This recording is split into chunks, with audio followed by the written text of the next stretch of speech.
여러분 안녕하십니까? JTB 뉴스입니다. 2살 배기 아이를 제때 치료하지 못한 전북대병원이 결국 권역응급의료센터 자격을 박탈당했습니다. 보건복지부 조사 결과 환자가 위급한데도 의사를 호출하지 않고 수술실이 없다며 환자를 내보내는 등 여러 가지 문제점이 드러났습니다. 먼저 송창용 기자가 보도합니다.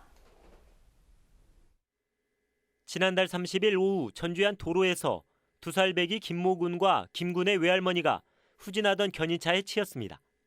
크게 다친 이들은 곧바로 전북대병원으로 이송됐지만 김 군은 수술 여건이 여의치 않다는 이유로 치료받지 못했습니다. 김 군은 이후 13개 병원에서 치료를 거부받고 7시간 만에 한 병원에서 수술을 받았지만 숨졌습니다. 보건복지부가 내원 환자를 제대로 치료하지 못한 책임을 물어 전북대병원의 권역응급의료센터 지정을 취소했습니다. 전라북도가 6개월 유예를 요청했지만 받아들이지 않았습니다. 복지부는 전북대병원이 수술실이 찼다는 이유로 김 군을 다른 병원으로 내보낸 것은 권역응급센터로서 적절치 않은 결정이었다고 판단했습니다. 또 당직 정형외과 전문의를 호출하지 않고 영상의학과 등 관련 과목의 협진이 이루어지지 않는 등 진료가 미흡했다고 지적했습니다. 다른 병원으로 이송을 의뢰할 때 환자의 상태에 대한 설명도 부족했다고 덧붙였습니다. 이번에는 기관에 대한 조치들을 선조치를 했습니다. 그러나 추가로 개선대책과 더불어서 정밀 조사를 통해서 복지부는 전북대병원에 과태료와 과징금도 부과했습니다. 권역응급센터로서의 지위가 없어진 전북대병원은 응급의료 수가 등을 받을 수 없어 병원 수익이 감소합니다. 전북대병원은 아쉽지만 이번 결정을 받아들이겠다고 밝혔습니다.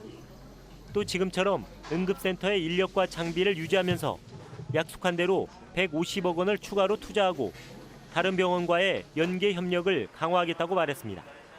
보건복지부 이번 결정은 지역 응급의료 상황을 제대로 파악하지 못하고 내린 결정이라고 생각하고요. 우리 병원이 응급의료센터로서 역할을 해왔고 앞으로 응급의료 지원을 계속한다는 거에서는 변함이 없을 겁니다.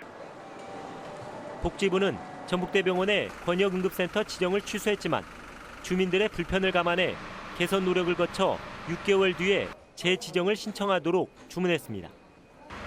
JTB 뉴스 송창용입니다.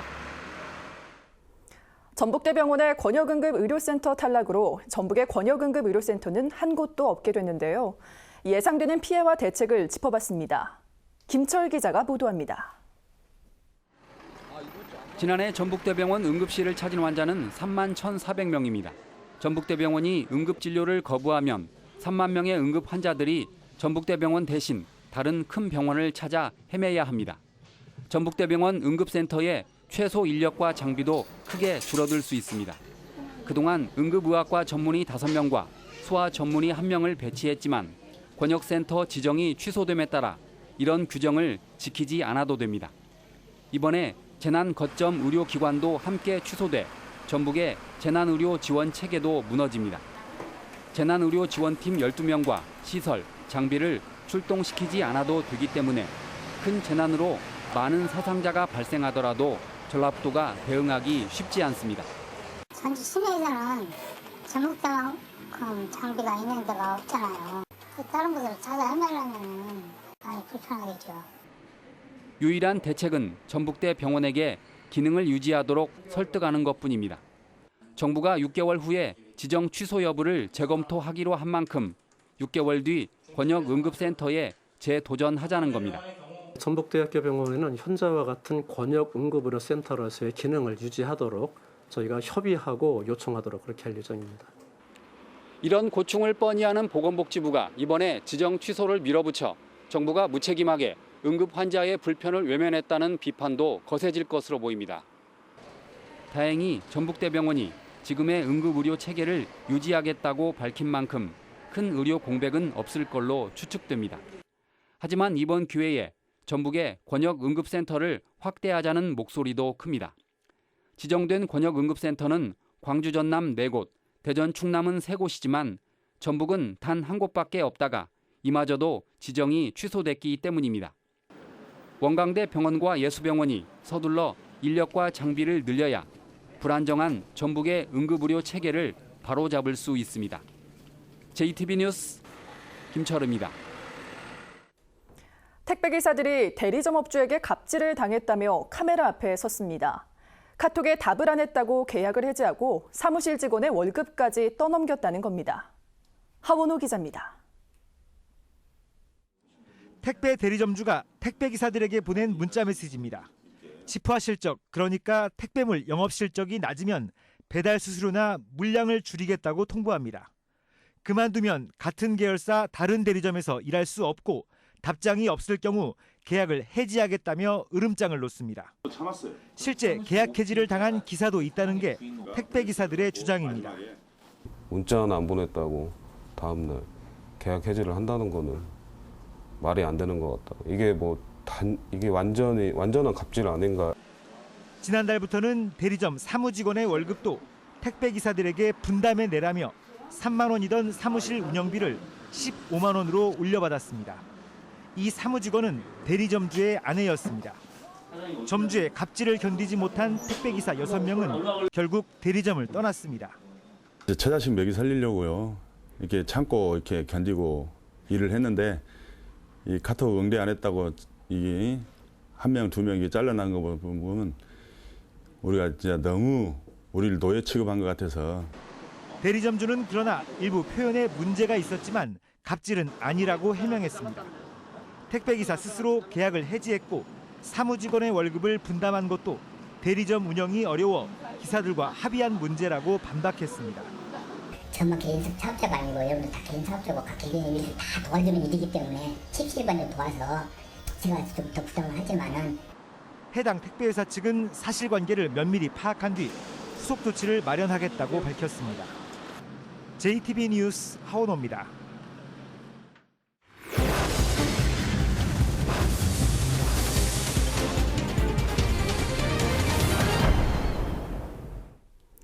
전주시가 올해 초 전시 컨벤션 센터 건립 사업 무산을 선언하고 다시 추진하기로 했습니다. 하지만 이렇다 할 후속 대책은 나오지 않고 있는 반면 다른 시도들은 가시적인 성과를 내고 있습니다. 권대성 기자입니다. 이미 지원이 확정된 국가예산 295억 원 등 590억 원을 들여 종합경기장에 지으려던 전시 컨벤션 센터 사업. 전주시는 지난 1월 사업 무산을 공개 선언했습니다. 대체 시설을 둘러싼 전라북도와의 갈등 탓이었습니다. 이 자리에서 단언할 수는 없지만 어떤 시의 행정력을 총집중해서 최대한 빠른 시일 내에 가도록 하겠습니다. 하지만 지금껏 재원 문제 등에 막혀 구체적인 계획은 내놓지 못하고 있습니다. 종합경기장 대체시설 사업을 궤도에 올려놓는 게 우선이라는 입장입니다. 이러는 사이 수원은 민간 자본 3천억 원이 투자되는 복합 컨벤션 센터를 착공했고 울산도 국가예산 280억 원 등을 들여 내년에 첫 삽을 뜰 예정입니다. 아쉬움과 답답한 상황에 대안방지 개발과 연계하자는 주장이 전주시의회에서 공개적으로 나왔습니다. 복합 용도 지구로 바꿔 컨벤션 센터와 호텔을 짓게 하는 대신 상업과 주거시설 등을 허용해 주자는 겁니다. 개발 이익금은 공공기업 형태로 개발부지 일부를 내놓는 방법과 개발구역 또는 전주시 공공시설을 건립해주는 방식으로 개발을 하게 되면 전주시는 개발 압력이 높은 곳인 만큼 다양한 의견의 하나로 이해하겠다면서 말을 아꼈습니다. 전주시는 그동안 근로자 고용 유지와 특혜 시비 차단을 전제로 대안방지기 제안을 해오면 검토할 사안이라는 입장을 유지해왔습니다.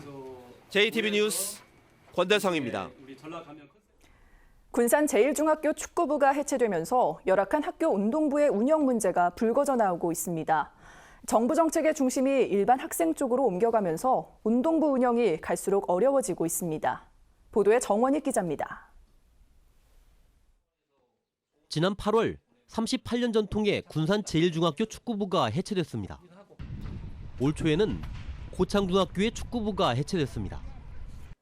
전북의 중학교 운동부는 3년 전 149개에서 138개로, 고등학교는 106개에서 98개로 줄었습니다.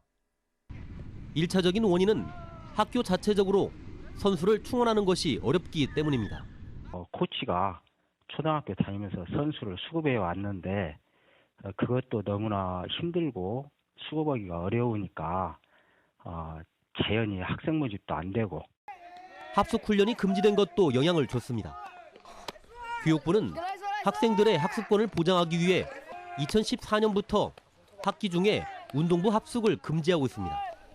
애들 뭐 합숙을 못하게 되면 일단 선수 관리하는 데도 많이 힘들고, 그리고 그 외지 선수 스카우트를 못하는 데 있어서도.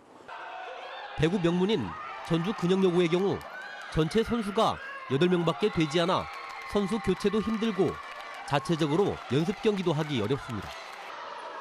이런 상황에서 우수 선수들은 계속 수도권으로 빠져나가고 있습니다. 좋은 선수들은 많이 있습니다. 있는데 이제 더 좋은 선수들이 아무래도 더 좋은 곳으로 가려고 하니까 그게 조금 문제가 있긴 있는 것 같습니다.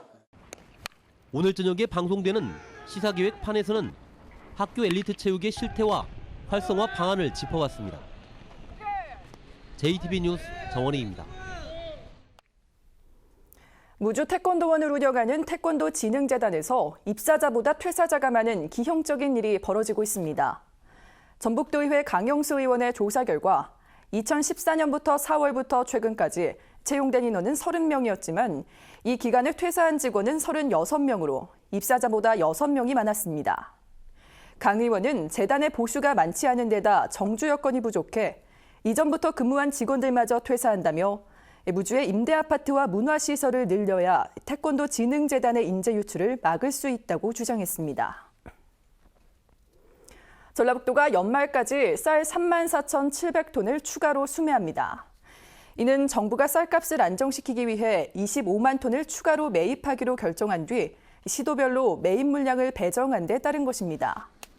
전북에서는 지난달부터 오래산 공공비축미로 5만 1,000톤을 수매하고 있기 때문에 총 수매 물량은 8만 5천여 톤으로 늘게 됩니다. 새만금의 핵심 기반 시설인 남북도로가 본격 추진됩니다. 새만금개발청은 내년 5월에 새만금 남북도로를 착공하기 위해 조달청에 공사 발주를 의뢰했다고 밝혔습니다. 새만금 남북도로는 새만금을 남북으로 가로질러 부안군 하서면과 군산시 오식도동을 연결하는 26.7km의 도로로 사업비는 9,095억 원입니다. 전북은 오늘 흐리고 서해안에는 산발적으로 빗방울이 떨어지는 곳이 있겠습니다. 낮 최고 기온은 전주 21도, 군산 20도 등 19도에서 21도로 어제보다 낮겠습니다. 미세먼지 농도는 보통 수준을 보이겠습니다. 해상에는 안개가 끼고 바다의 물결은 1.5에서 3m로 높게 일겠습니다. 주말인 내일도 대체로 흐리겠습니다.